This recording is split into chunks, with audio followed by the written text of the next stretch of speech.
सुना अस्सलाम वालेकुम या अली मदद। सुना ये हिकिड़ी कहानी आहे अकुलमंद निंगर जी। हिन मूं कुझु अवां बि पिराए जो ॿुधी करे त हुनखे अलाह साईं केतिरो अकुल अता कयो आहे। हिकिड़ो बादशाह हूंदो, हुनखे हिकिड़ी निंगर हूंदी, ॾाढो सुलझल ऐं होशियारु हूंदी। हुननि जो चौकीदार बि हूंदो हिकिड़ो, जंहिंजो नालो हूंदो हो पीरल।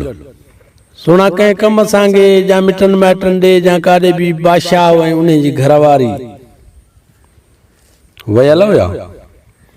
राति जो विया हलिया, नंढड़ी अकेली राति जो वेठी, पोइ हाणे पढ़े पई या रांदि पई करे, बहरहाल पंहिंजे घर में अकेली नंढड़ी।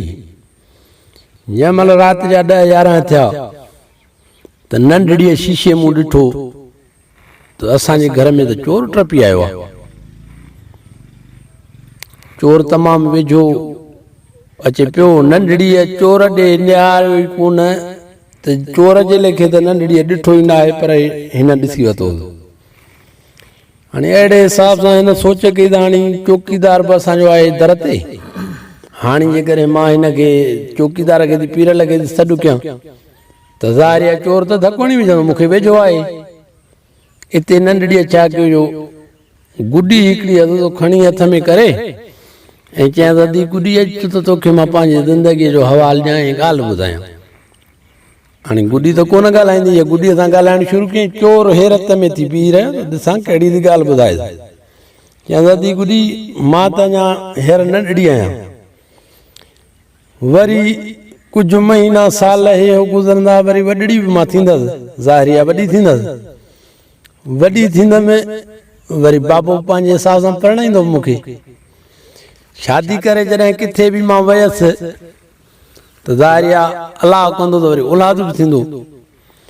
पहिरियों ई मूंखे ॼमंदो पुटु, पोइ उन पुट जो मां नालो रखंदुसि पीरल।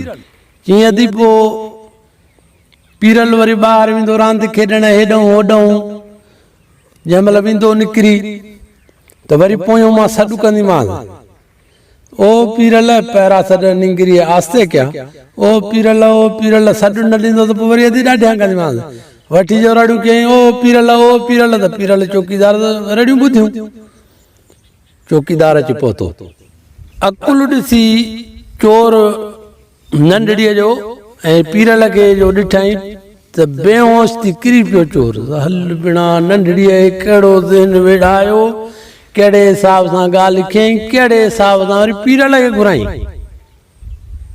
इहो सुणा नंढड़ीअ खे अलाह साईं एतिरो ज़हन हो, महिरबानी करे हिन ॻाल्हि ते गौर कंदा ऐं तव्हां बि पंहिंजे बचनि खे अहिड़े क़िस्म जो नेको अकुल सेखारींदा त भली ॻाल्हि आहे।